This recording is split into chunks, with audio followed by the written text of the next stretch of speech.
Well, today is a very important day. In many ways, today is a foundational day.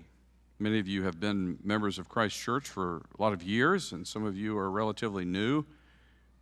But there's always this sort of searching question that what really lies at the heart of all that we do. At the heart of that, of course, is our relationship with Christ and the spirituality that comes from knowing and having a relationship with the living God. So this is why our foundations that you'll be hearing us speak about, that you'll be hearing us invest in experiences, classes, workshops, retreats, will be centered around three fundamental things that we believe are essential to every person's life: faith, connection, and well-being. Our sense of faith gives us that hope, that connection, that resilience of God living in us. We cannot manufacture our own faith. And so it is through worship and education and spiritual practices and rituals that we make space for God to come into our hearts, into our lives.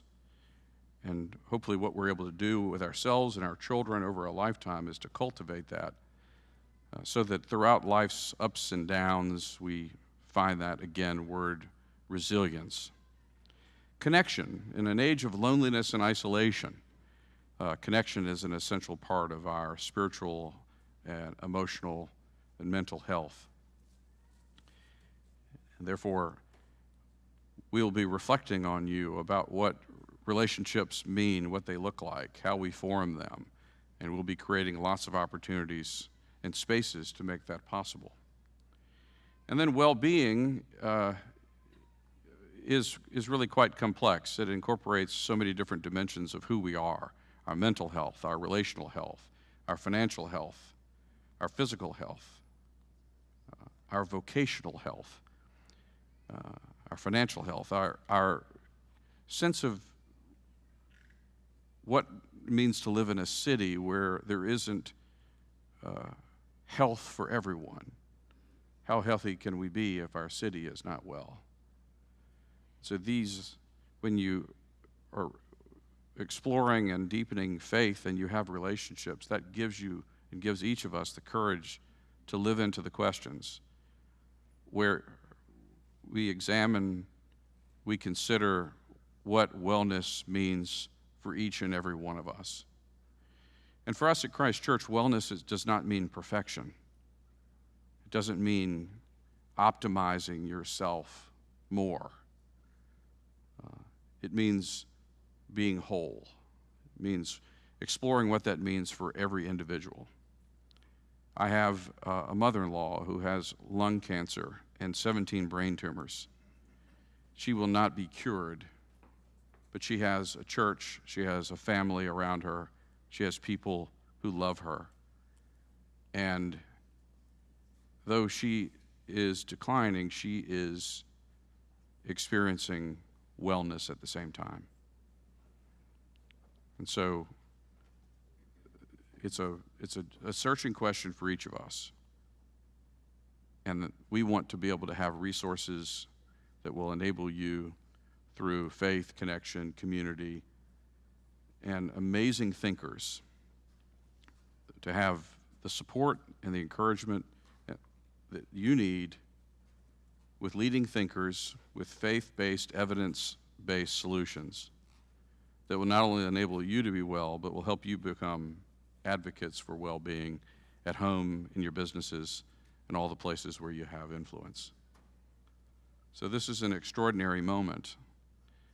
And we kick off this moment with Dr. Lisa Miller, who in many ways helped us begin to think about spirituality as a core part of intimacy with God, but also as our key resource for living life. Lisa is the New York Times bestselling author of The Spiritual Child and a professor of clinical psychology at Columbia University. She is the founder and director of the Spirituality Mind-Body Institute, the first Ivy League graduate program and research institute in spirituality and psychology. She's held over a decade of joint appointments at the Department of Psychiatry at Columbia Medical School, and her innovative research, she's published more than 100 peer-reviewed articles in leading journals, including Cerebral Cortex, the American Journal of Psychiatry, the Journal of the American Academy of Child and Adolescent Psychiatry. She's the editor of the Oxford University Press Handbook for Psychology and Spirituality, the co-editor of the APA Journal on Spirituality and Clinical Practice, and a two-time president of the APA Society of Psychology and Spirituality. A graduate of Yale University and the University of Pennsylvania. She has served as the principal investigator for multiple grant-studied research, and she is here with us today. And for the first 20 minutes, she's going to give a presentation on some of her research. Then we will have a conversation. I will have a conversation with Lisa. And then following this, those who are interested in learning more about the Center for Wellbeing, Lisa and I will go upstairs into M207 and have an opportunity for questions and answers. Please join me in welcoming Dr. Lisa Miller to Christ Church.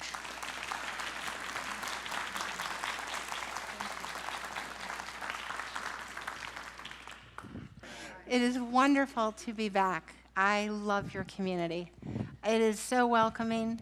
From the greeter, Catherine, who said hello, to the dozen conversations I've been so grateful to have in just the past 10 minutes, I feel God's presence here very strongly, and I feel the great welcome and love, very truly. So I'm going to, if you don't mind, stand for you in spirit. I recently had a back surgery, so I'm standing in spirit, okay? And share with you in 20 minutes, as Chip said, a body of science that's peer-reviewed science. So as you know, for something to be published in Journal of the American Medical Association or American Journal of Psychiatry, 2 or 3 scientists review it blind to who the authors are 2 or 3 times, so that science can put the good housekeeping seal and say, as far as our work is done, this is scientific fact.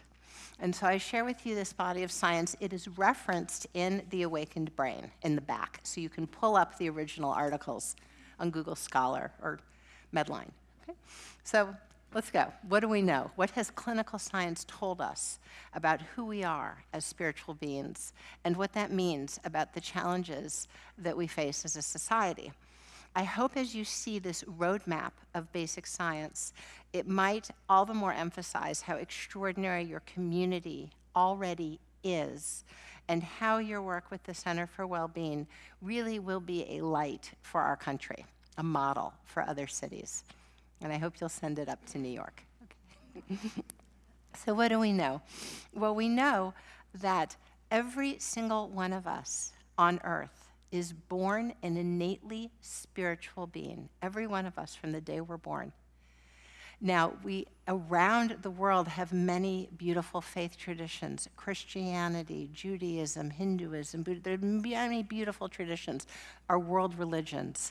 But if you ask a clinical scientist, what is the difference between spirituality and religion?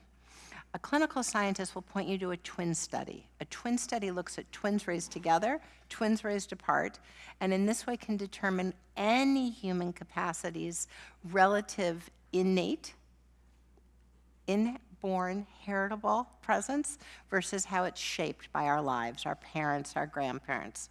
Innate versus environmental. So if you think of newborn babies you've known, I'm a mother of 3. I had a magnificent, I thank God have a magnificent, she goes by center child, not middle child. And you may be surprised to hear she's an artist. The center child and the artist slept through the night at 18 months. Right? So she was born with a temperament. 4 times a night for 18 months, I walked across the house and soothed the baby. Temperament is half innate, half environmentally formed. The capacity through which we experience what Chip put so beautifully, a relationship with a living God. The innate capacity to be in a transcendent, sacred relationship, to know that we are loved and held, that we are guided, that we are never alone. That is our birthright. It is innate. It is 1/3 innate, We are born with, if you will, the brain through which to experience this. I'm not claiming biological reductionism. Body, mind, and soul incarnate. This is our birthright. 1/3 innate, 2/3 environmentally formed, which highlights the importance of our parents and grandparents, our faith community, in shaping the rich 2/3 embrace of environment that shapes our natural spiritual core.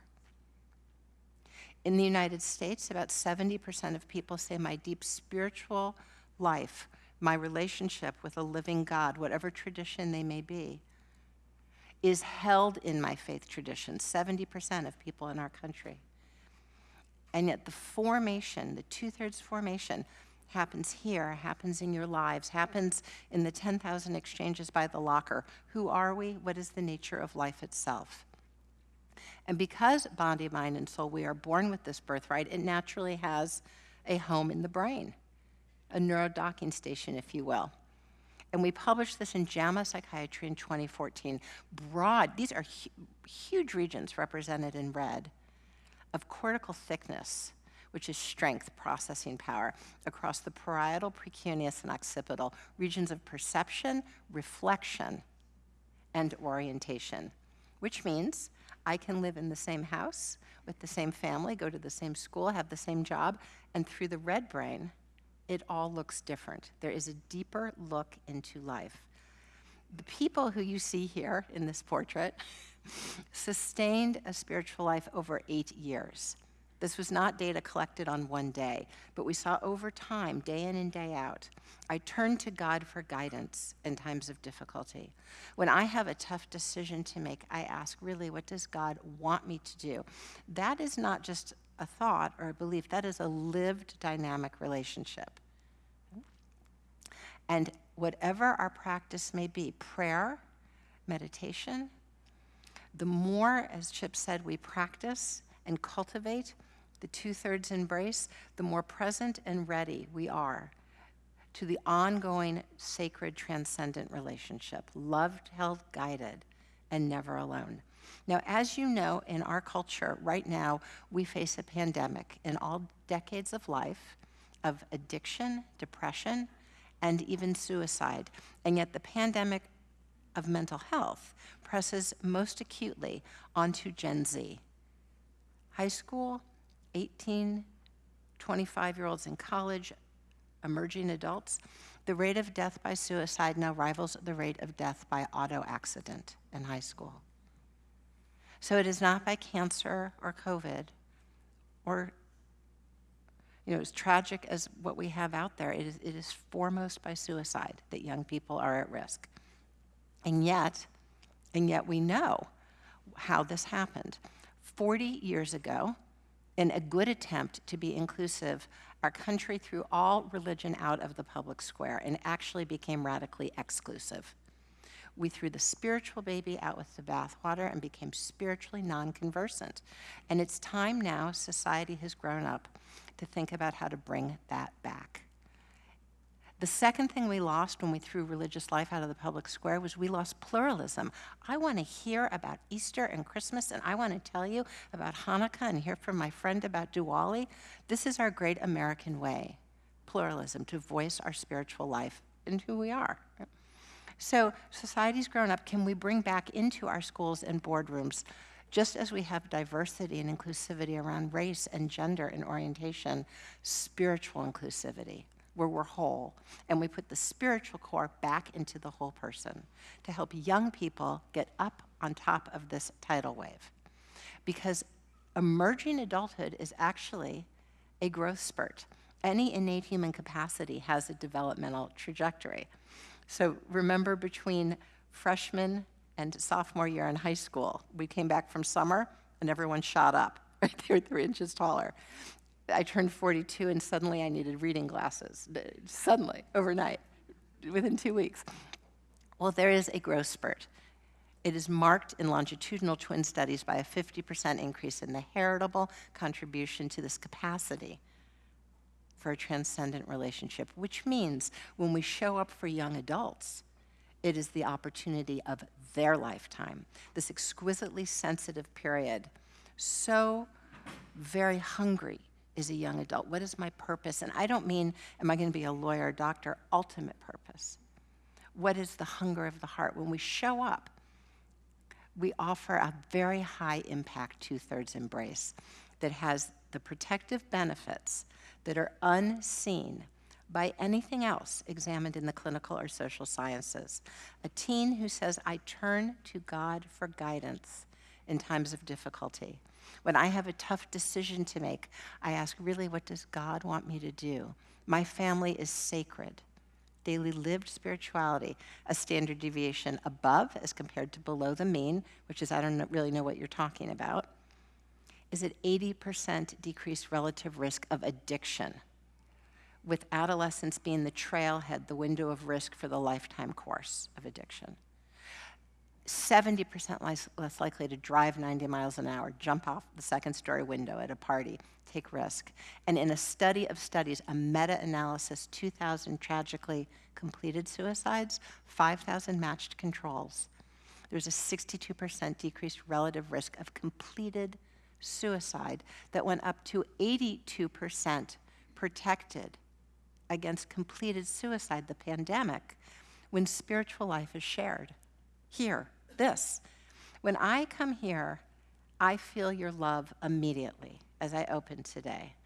No one has asked me, what does your husband do? Where do you live? No one asked me, are your parents on the paper for going to jail or winning the lottery?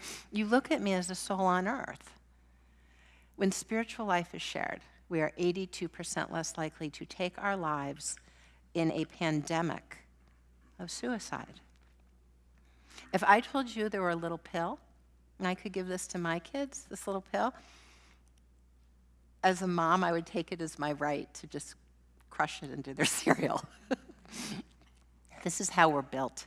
We are built with a spiritual core. It is the hub of the wheel from which follows moral, social, and all other forms of relational development.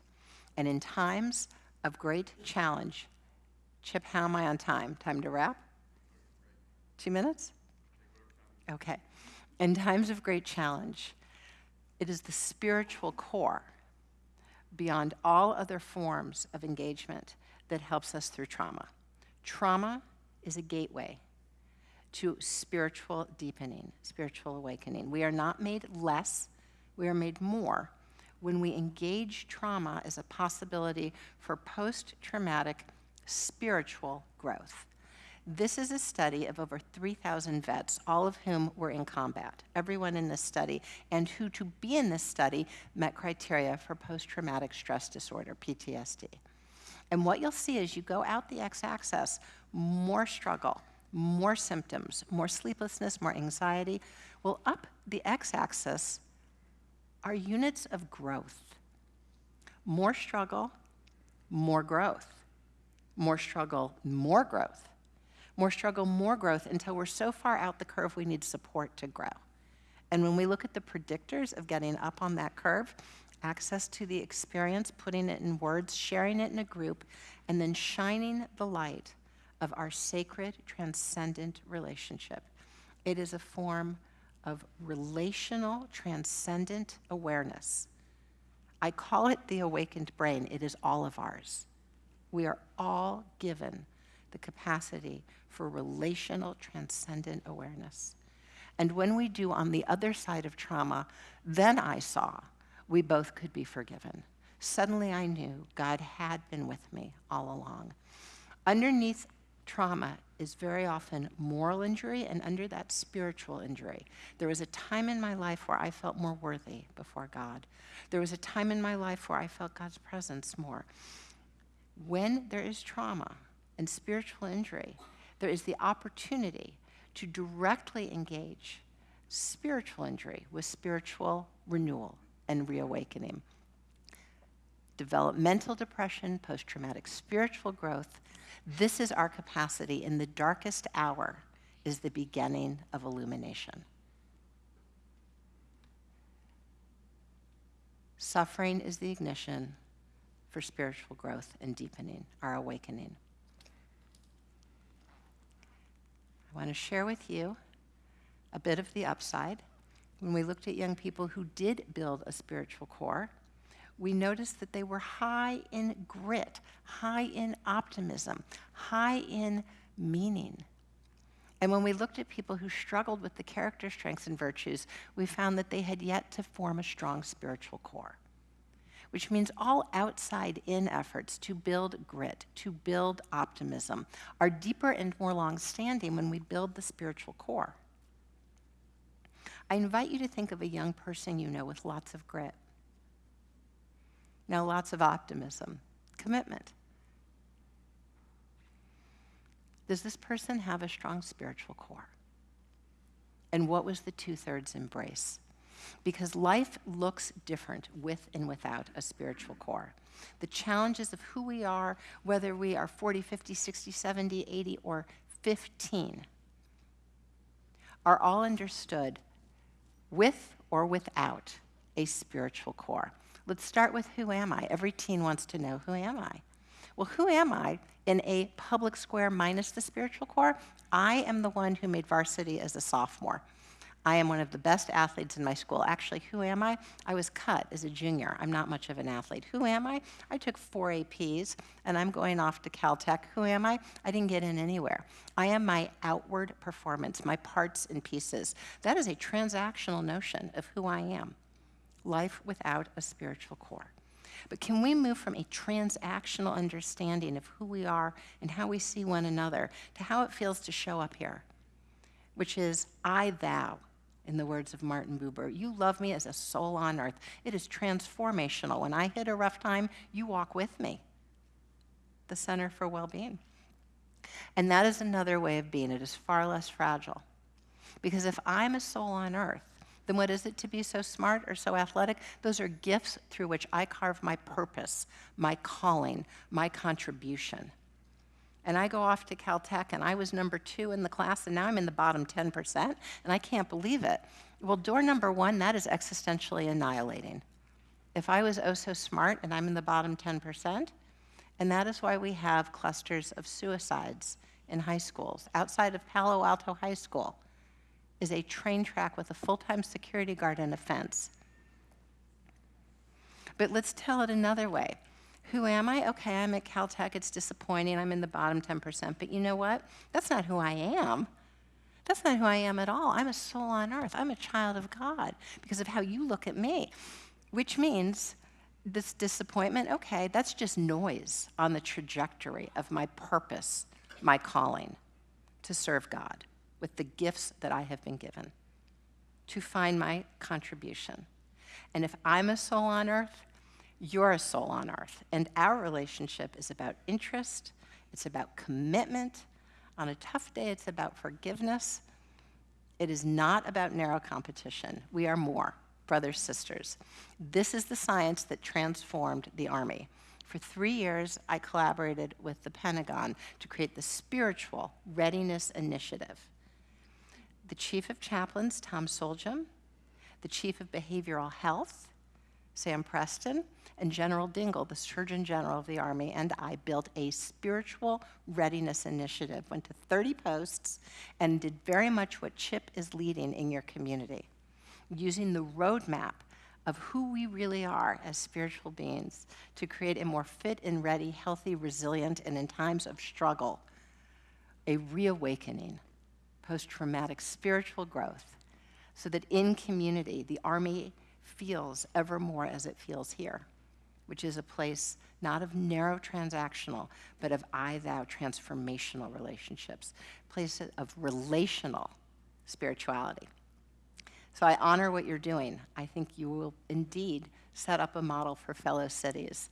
And Charlotte is, of course, full of spiritual presence. Thank you for including me today.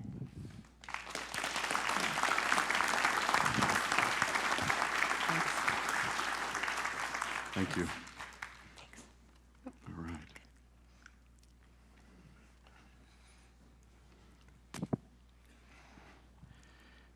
Don't you love that? Spiritual Readiness Initiative. Are you ready for an initiative to build your spiritual core? Are you ready for an initiative to build the spiritual core of our children, of our youth?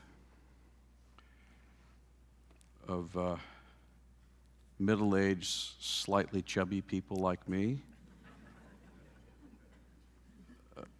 of seniors who are feeling social isolation. Yeah, this is our in many ways our master work, and it's 100% in our wheelhouse as a church, because there's this great why behind everything that we do, and worship and education and experiences throughout our year is to build the spiritual core. And yet, we didn't always know why, right? The why behind it. And I think this is a slide we all need, don't we? This is a slide we all need to really sit and think about. I know that religious life can feel like more like an obligation.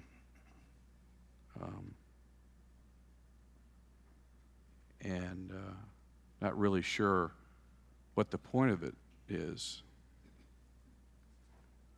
And yet at the heart of it is that if you strip away everything, the why behind it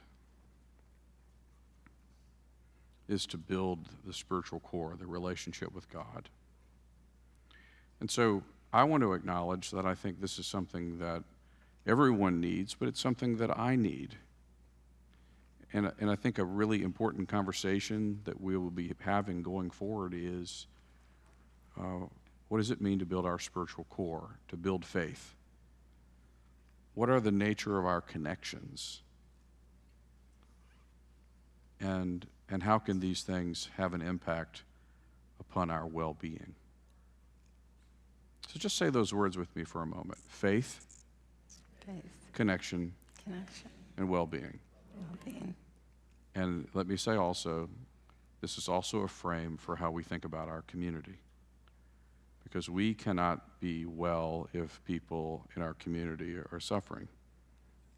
And so we have to think in terms of how our consciousness and awareness informs what we do to create a world, fertile ground for people to have stability, to thrive, and to be awakened to their potential.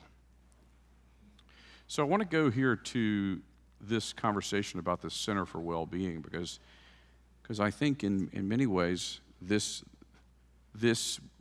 will hopefully be a very helpful thing, our spiritual readiness initiative for everyone. So Dr. Miller has spoken about spirituality. So we've talked in terms of prayer practices, rituals, not just what we do on Sunday, but what we do during the week. How do we reintegrate faith and spirituality into everyday life? Morning, noon, night. So that, at the heart of our work, will be to really explore that question. What does spirituality mean in a crazy, busy world? And what are the practices that we can put in place? But, and so you'll see that the offerings that we're going to be will be things that we're doing now, which is triage, assessments, counseling, support groups, referrals, speakers, workshops, retreats, conferences, national partnerships, well-being, in order to help people become well-being advocates. That's because that's what we want. If you think about our congregation, you can think of it in terms of a pyramid that we have. And if you think of our city, if you think of your business, or if you think about the school, whatever, we all find ourselves as human beings in a pyramid. At the top, it could be something acute we're dealing with, and we need immediate help. So what we do here is to address that and navigate and help people find that immediate help that they need for something that requires deeper care. The middle category are people who maybe are struggling or seeking enlightenment. That's most of us. And then at the bottom are people that are sort of doing well. And at each level, we have at the top, the pyramid, acute situations, people that are struggling in the middle who need help, support, education, workshops, et cetera. And then at the bottom are people who really, this is the optimal moment to teach them things like mental health first aid and other things that can help them be in a position to help others. So the question I want to ask you as we think about integrating spirituality into as both a source of a spiritual core, a source of resilience, and a guide, connect, if you will, how a deep spirituality can influence mental health. You spoke to that, but I just want to go around these different dimensions of our well-being, because this is all of us, right? So speak a little bit more about spirituality and its connection to mental health. So, each of your domains is radically different when we sit from our deep spiritual core. Our spiritual core is a way of being in the world, understanding each other as a soul on earth, understanding each day as a blessing, listening for God's guidance, knowing in the darkest hour there's still a buoyancy, that we are still held. Life unfolds entirely differently when we are awakened from within our spiritual core. So let's take, for example, the science that shows that depression is not downtime. Depression and despair is not lost time. It's certainly nothing to feel ashamed of. Depression is a call. It's a knock at the door for a deeper, closer relationship to God. Now, that can be with or without medication, depending on one's treatment plan, right? It can be with or without a diagnosis of major depression or dysthymia. It is still a knock at the door, despair, to a closer, what is life showing me now? What is God asking of me now? How can I love even more deeply? How do I find it in me to forgive? That deep spiritual work is potentiated by depression. That is an entirely different trajectory of recovery, because that does not simply hold that we'll someday get back to baseline, but that actually we will be made greater inside. As the chief of chaplains, Tom Children's, the Army says, we are larger because of suffering. We grow bigger inside. That's a very different frame, isn't it? Very different, foundationally different. Yeah, so I think you're going to see that coming from a spiritual perspective offers a different frame. Let's go to a different frame for if I approach relationships from the perspective of spirituality. How does that reframe and guide my relationships in a different way? Well, certainly one of the most intense relationships for those who choose it is marriage. Right? Really? Yeah. And, when things are naturally at moments challenging or painful or difficult, is marriage a contract? Or is, more deeply, from a spiritual point of view, marriage not only a contract, marriage is a calling? Say more about that. How is marriage a calling? Understanding. How is marriage a calling? Because it's not about each person meeting the mark and doing well enough. Sometimes the other person, or we ourselves, may not meet the mark. The contract would be broken if this were a transaction, but it's not a transaction. From a spiritual point of view, we are walking a spiritual path. This is a journey. And the level of forgiveness is far greater than what we would bring perhaps to a business deal. It is a walk together. It is a calling. To walk with each other as a soul on earth to realize the fullness of our love and who we are and for our family. And that, in God's presence, is not a contract. Talk to me about spirituality and parenting. So, I'm a mom, as I shared with you, of 3 kids. And the science is a beautiful mirror of who we are as parents and grandparents. Because it is not often, it is almost never, simply, rarely, by picking up a book at 20 that the child realizes their spiritual path. In the formation of the spiritual child or the spiritual teen, there is the rich 2/3 embrace of the spirituality and religion held in the family and in the community.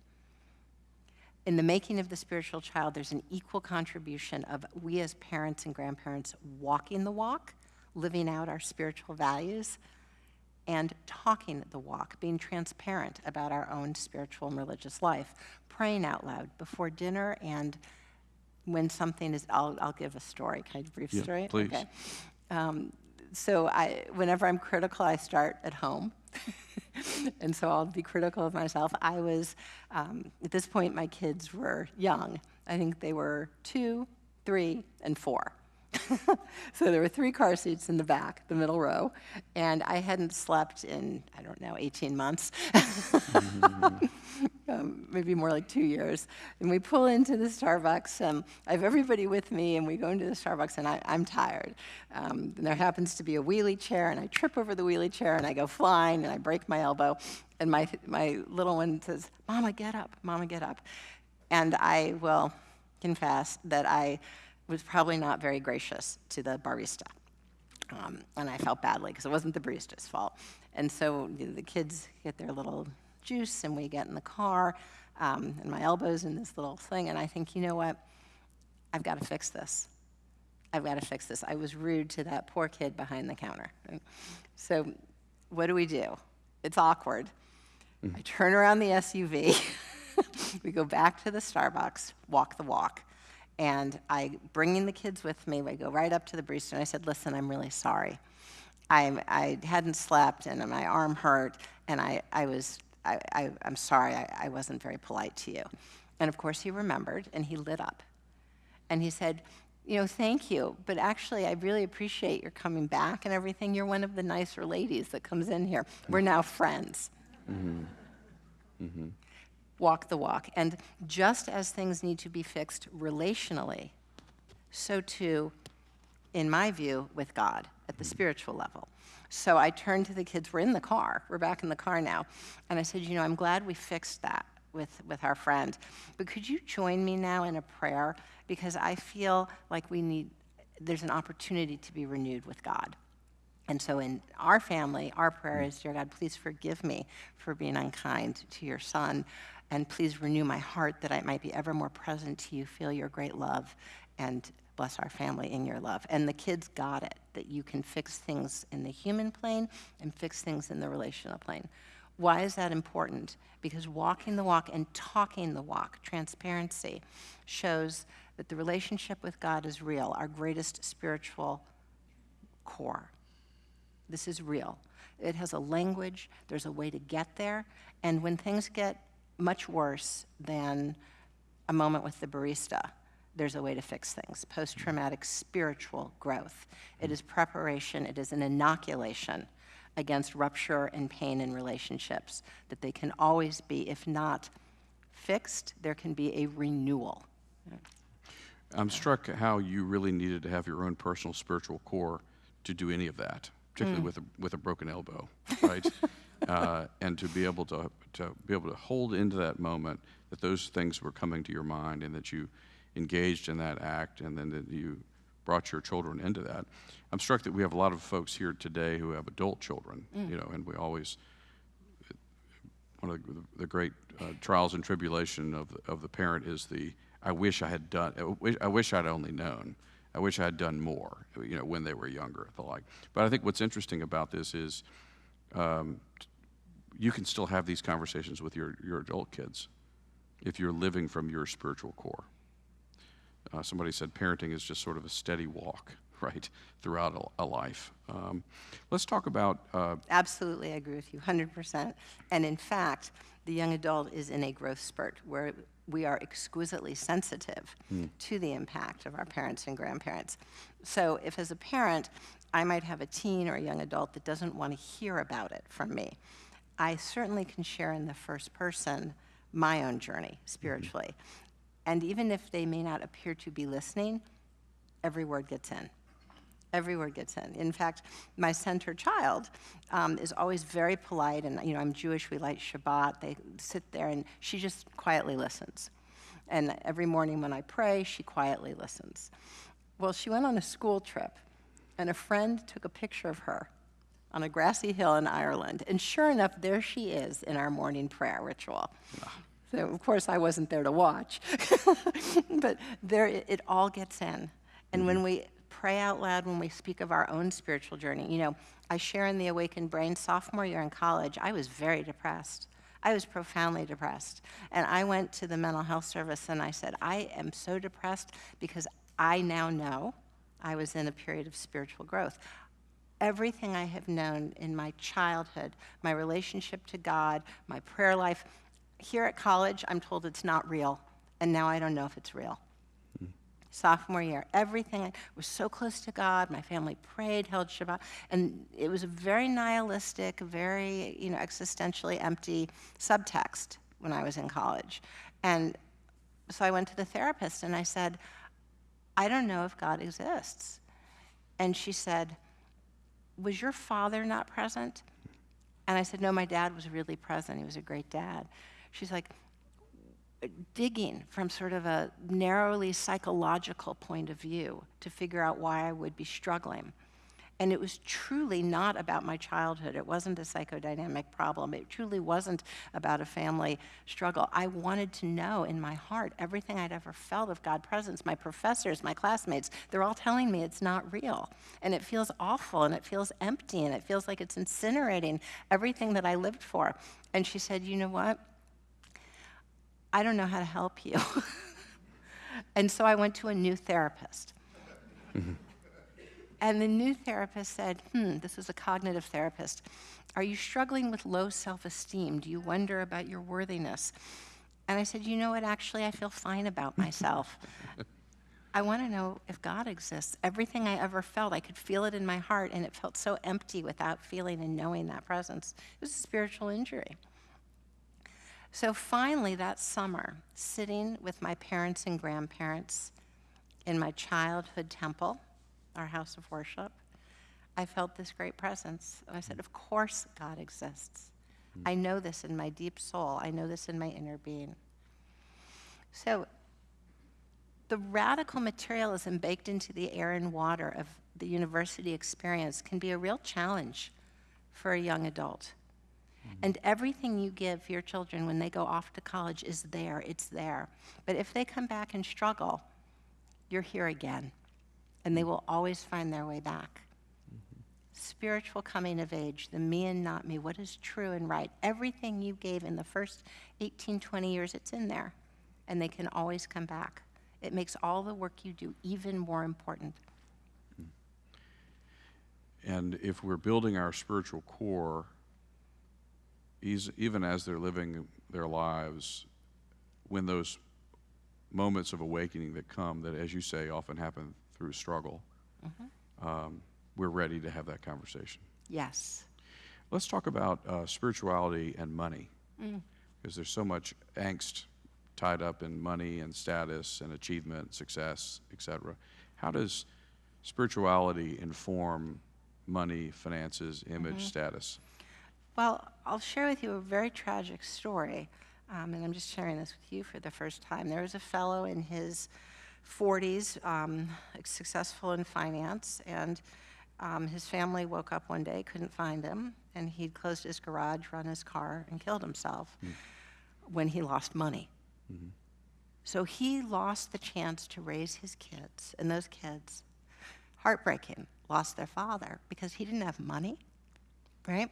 I mean, I go back to the notion of life with and without a spiritual core. Who are you? I am a soul on earth. I am a child of God. That deep felt sense of who we are, relational spirituality, in building the spiritual core, says that, you know, money may come and money may go, and it may be back again and it may go again. You are still a child of God. Right? You're still a being of infinite worth.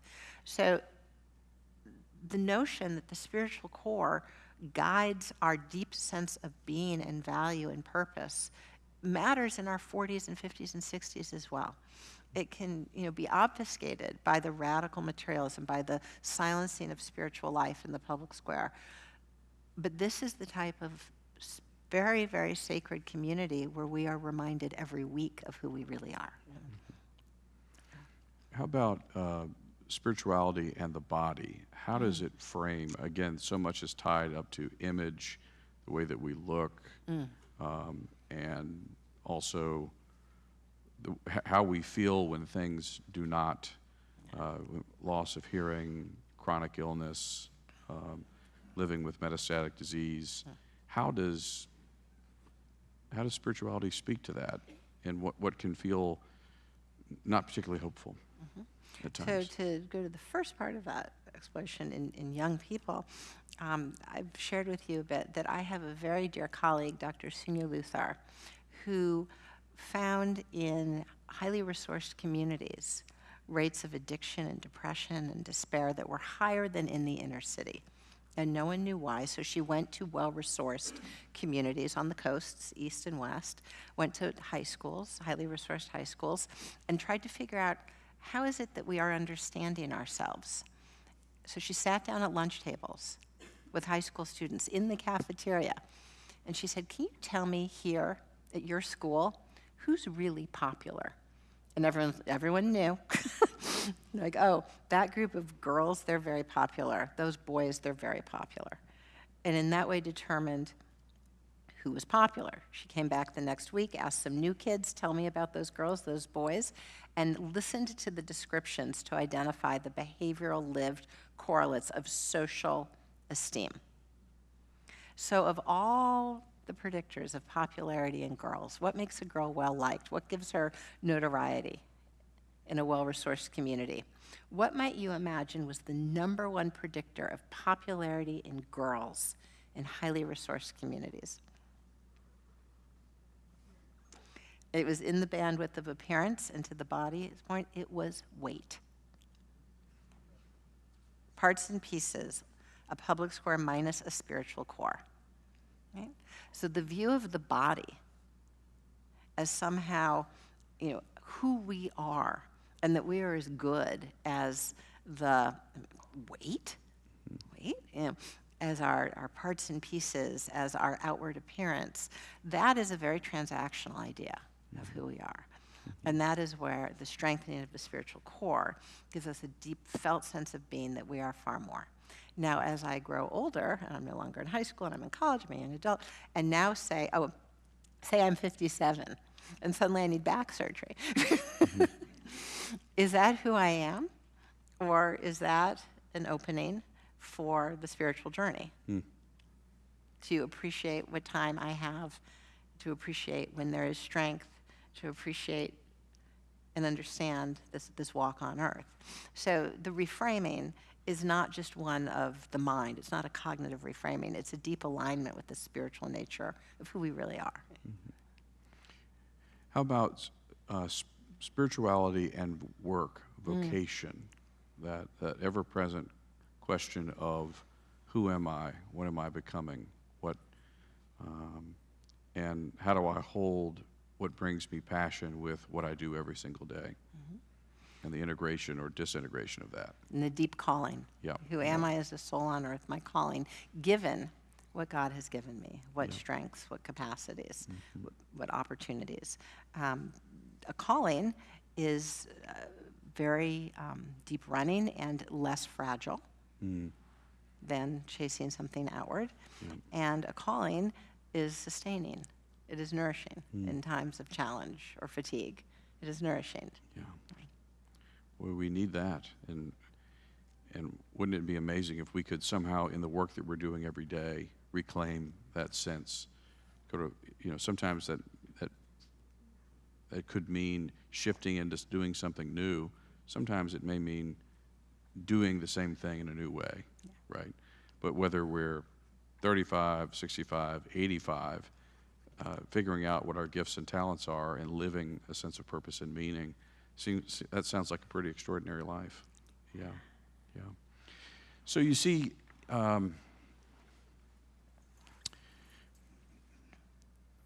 it's altogether essential that right now, even as where we sit in our lives, that we begin to develop a little more curiosity and about what it means to be spiritual beings created in God's image, to have a spark within us, to build a spiritual core.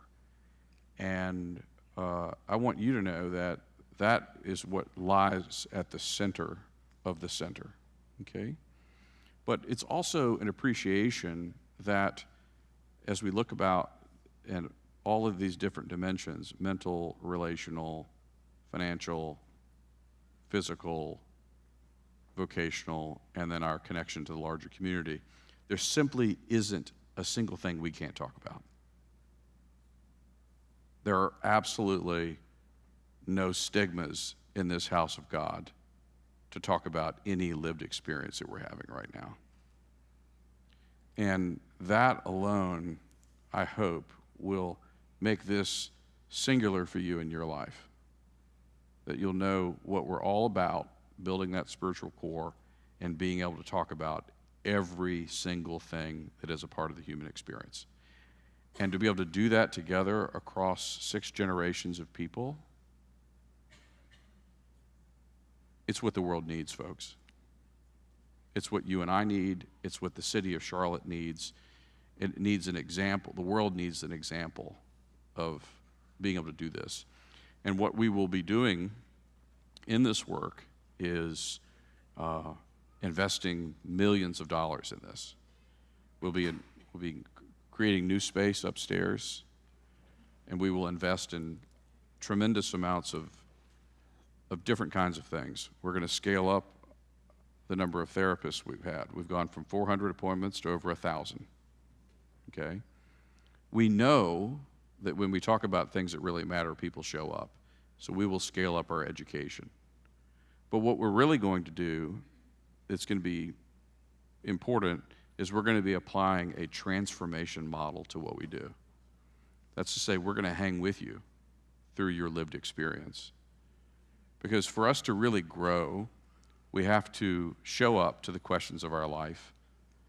We need to grow and learn and get into sustained community experiences where we can really dig deep into the things that we're curious about. And then we have to have that moment that says, now that I know this about my life, what do I let go of in order to embrace the new opportunity that lies before me? That's the work of transformation.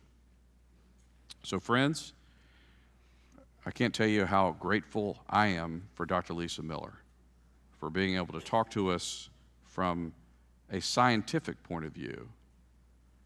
This is something I said the other day, you can put in your Excel spreadsheets, okay? This is real data. And for the opportunity for us to take this moment to build the spiritual core of our parish for generations to come, and to be able to integrate that into the real challenges and questions that people have so that transformation can take place. So, Lisa Miller, thank you for being here today. It is such a joy to see what you're building, that everything is addressed from the spiritual core. This is a form of well-being that our country needs. This is a form of well-being that is true, that is deep, that is how we're really built. And science says very clearly, from a strong spiritual core, all 6 domains unfold far more auspiciously, because it's how we are built. And I'm happy to tell you that Dr. Miller has offered to be an advisor in helping us build this. And will also be bringing expert thinkers on this topic from all over the United States and the world. So we're really excited. And if you want to continue the conversation, please come up to 207-208, and we'll continue the conversation. God bless you. Thank you for being here today.